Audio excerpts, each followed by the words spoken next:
pied. Plusieurs centaines de personnes présentes ce samedi à Forcalquier sous l'égide du Convoi de la Liberté et de la SDAC 04.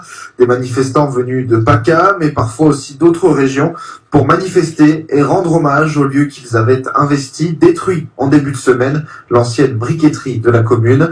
Après une cérémonie hommage sur le site, ils se sont rendus devant la mairie de Forcalquier pour y déposer symboliquement des débris issus des restes de l'édifice. Retour sur cette manifestation avec ce reportage de Sandrine Bacao. Au milieu des débris de l'ancienne structure de la ZDAC, un symbole, le phénix.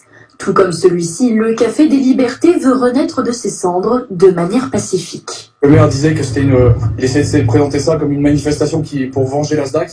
Cependant, la manifestation était prévue il y a 3 semaines, avant que le bâtiment soit détruit. Donc c'était une manifestation qui était censée venir en soutien pour qu'on puisse montrer aux gens ce qu'on faisait à l'intérieur, venir en aide aux personnes qui sont dans le besoin. Aux alentours de 15 heures, les manifestants sont déjà nombreux sur le terrain, en attente du Convoi des Libertés.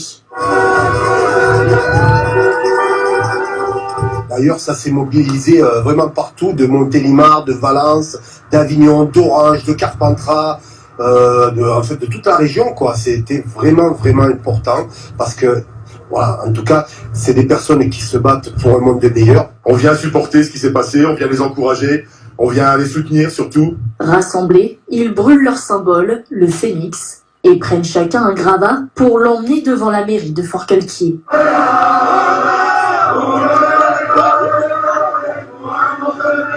Vers 18h30, les manifestants quittent la place pour se rendre à l'Alésia, une abbaye où sont logées des familles. On a fait une vraie démonstration de force, de puissance, et tout ça en restant bienveillant et sans violence.